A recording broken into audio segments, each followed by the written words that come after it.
Assalamualaikum, Wilujeng Tepang, salam jumpa teman-teman. Semoga kalian selalu sehat, bahagia, dan jangan lupa selalu bersyukur.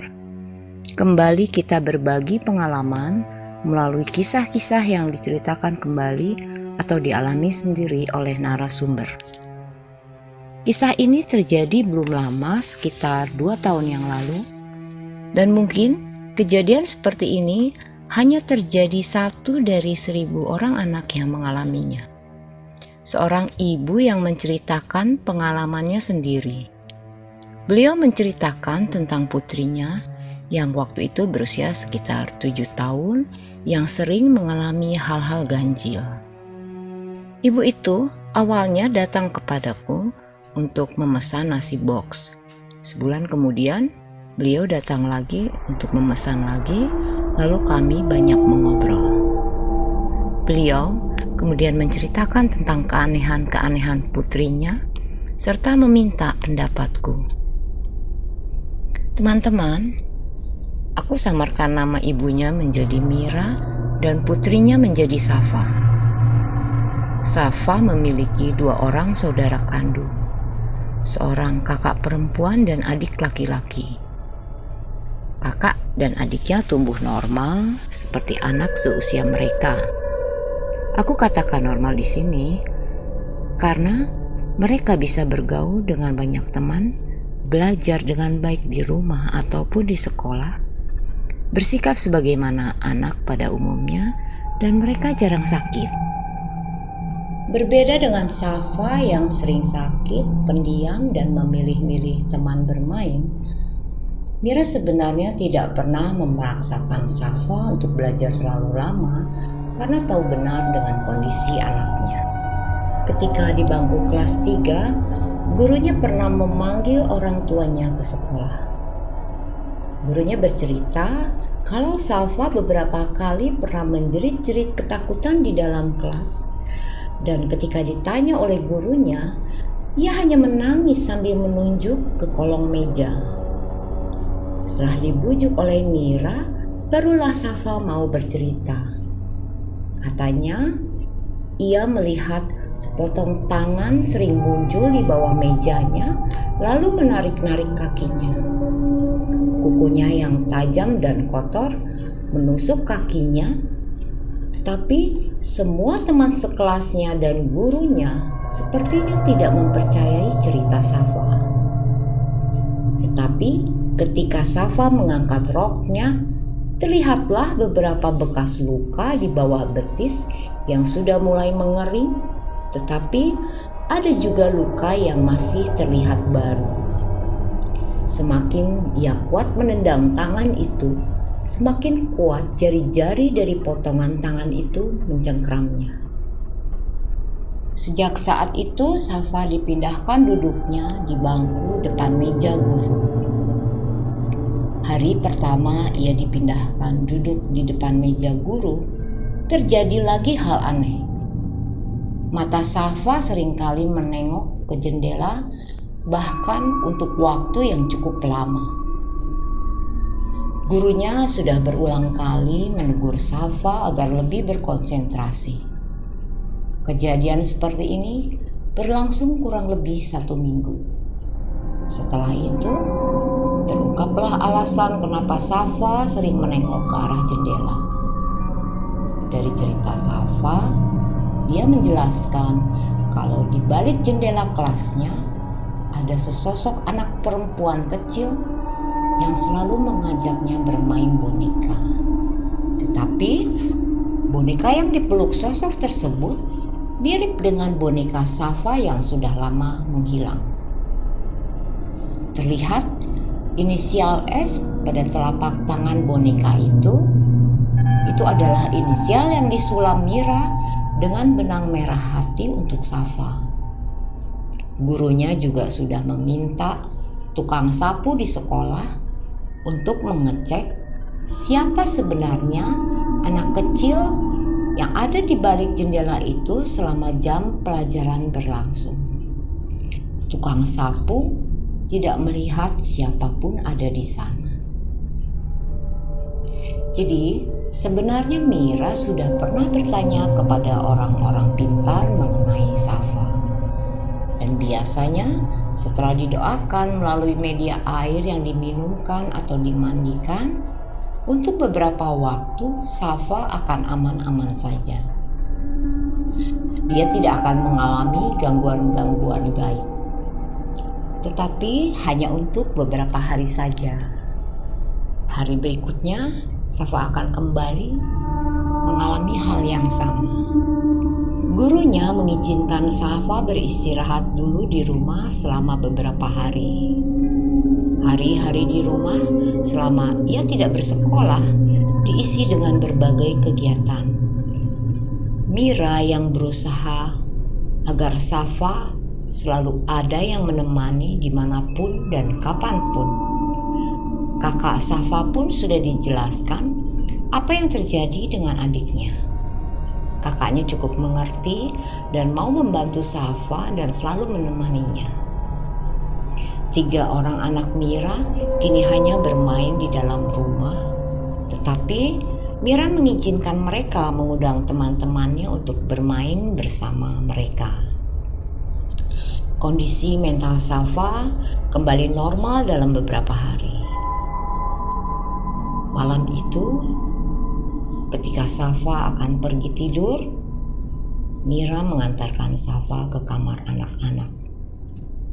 Anak-anaknya yang lain sudah terbaling pulas. Safa mempunyai kebiasaan tidur paling akhir di antara kedua anak Mira.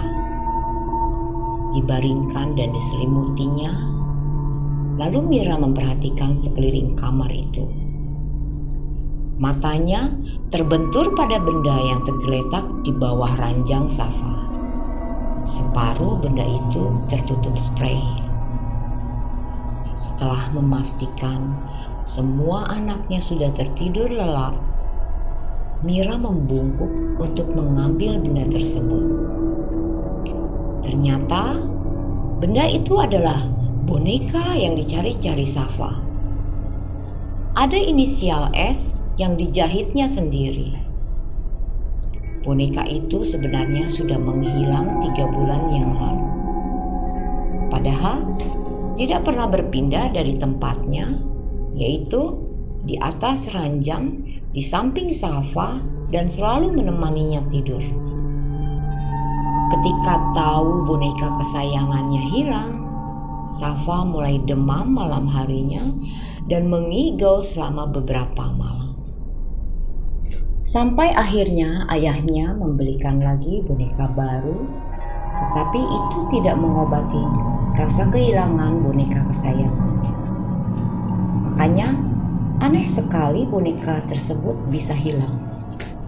Dari cerita Safa, bonekanya dipeluk oleh sosok anak kecil di balik jendela kelas Safa.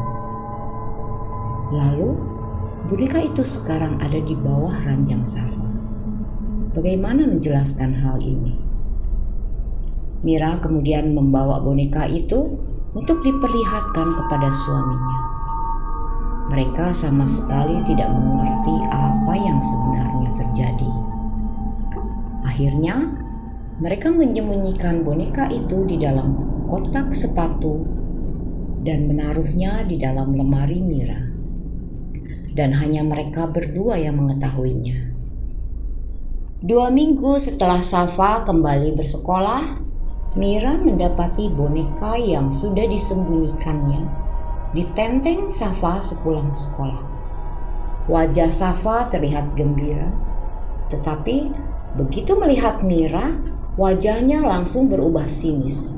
Lalu ia bertanya, "Mengapa Mama menyembunyikan bonekaku?" Dan rupanya anak itu tidak memerlukan jawaban. Ia segera berlari ke dalam kamarnya. Tanpa mengganti baju seragam sekolahnya, ia langsung naik ke atas ranjang sambil mengajak bicara bonekanya itu. Dia bingung bagaimana boneka itu bisa ada di tangan anaknya. Mira hanya mengintip dari balik pintu sambil mendengarkan Safa bersenandung. Lama-kelamaan suaranya berubah menjadi rintihan kesakitan. Karena kaget, Mira berlari menghampiri anaknya. Saat itu, mata Safa seperti melotot ke arahnya. Mulutnya terbuka lebar seperti ingin mengatakan sesuatu, tetapi nafasnya pendek. Dan tangannya menunjuk-nunjuk ke arah Mira. Mira dengan cepat memeluk anaknya itu sambil terus-menerus berzikir dan memanggil-manggil nama Safa di telinganya. 5 menit kemudian, Safa tersadar dan langsung memeluk Mira. Dia bercerita, tubuhnya terasa sakit semua dan lehernya pun seperti dicekik hingga susah untuk bernafas.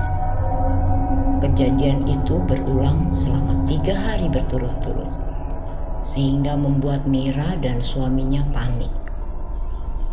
Hal yang paling membingungkan mereka adalah lebam biru di sekejur tubuh dan di sekeliling leher Safa.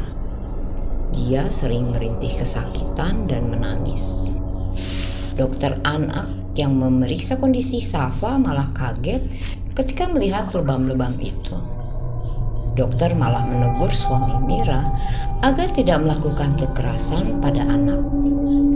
Hal itu bisa dimengerti karena saking banyaknya luka lebam di tubuh Safa hingga dokter mengira kalau ayah Safa yang melakukan kekerasan kepada anaknya.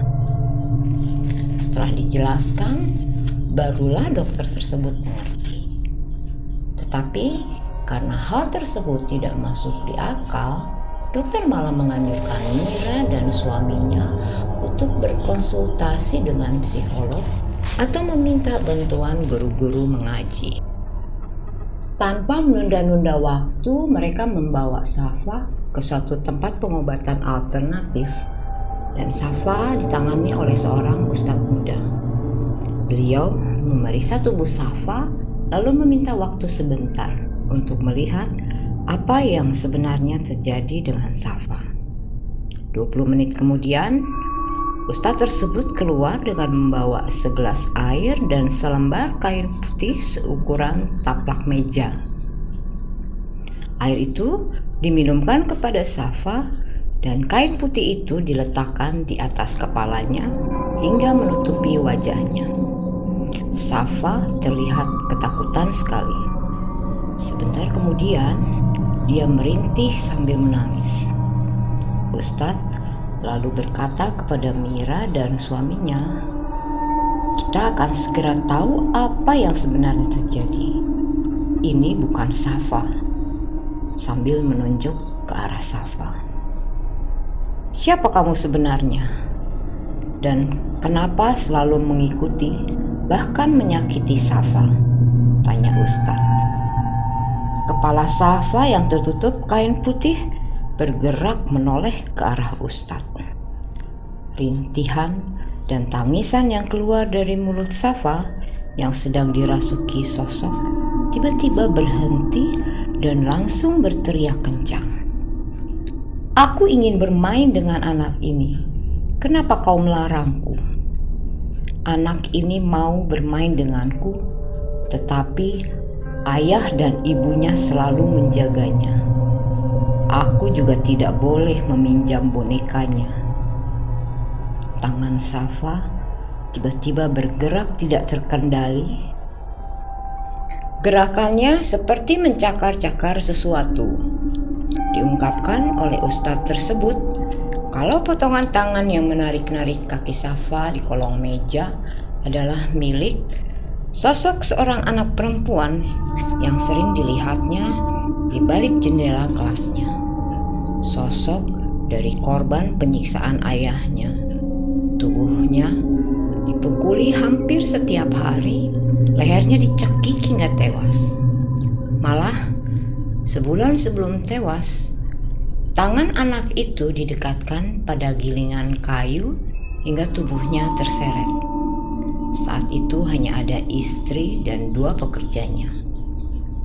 Istrinya atau ibu dari sosok anak kecil tersebut bahkan mengancam agar tidak memberitahu kepada siapapun kejadian itu.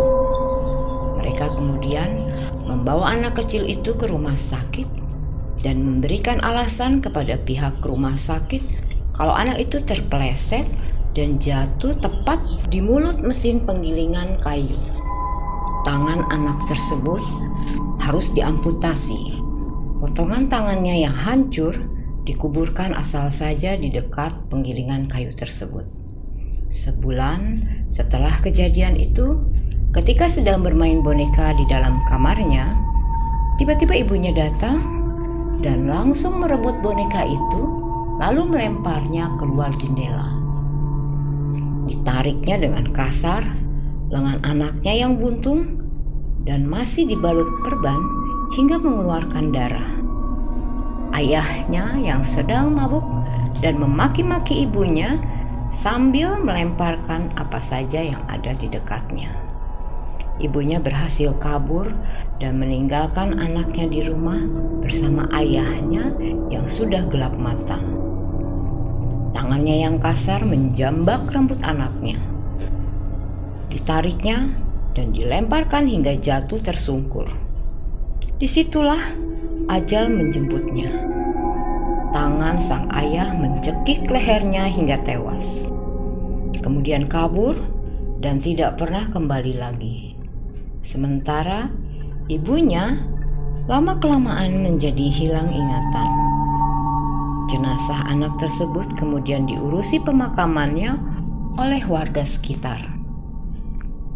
Walaupun sudah terjadi lama sekali, arwah anak kecil itu masih sering mendatangi anak-anak seusianya, mengajak mereka bermain boneka, mengobrol, bahkan anak-anak itu terpaksa harus merasakan apa yang sudah dialaminya semasa hidup.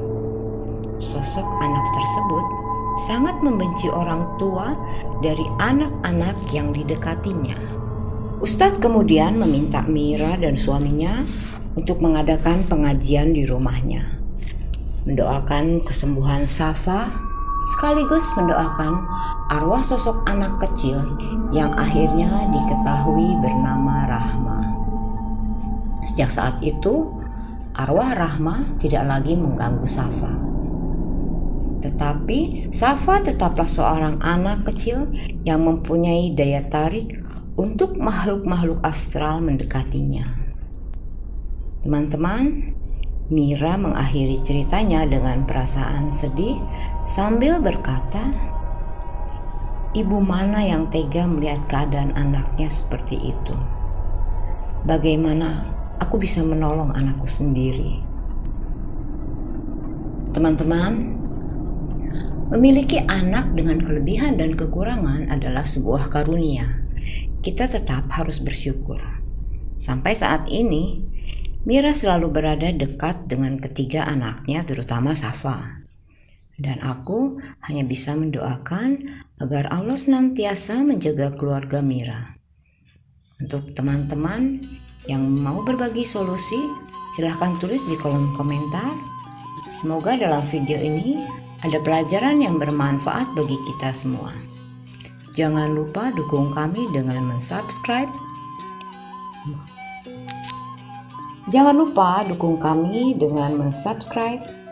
Like, dan komen, dan aktifkan tombol lonceng untuk notifikasi video-video terbaru kami.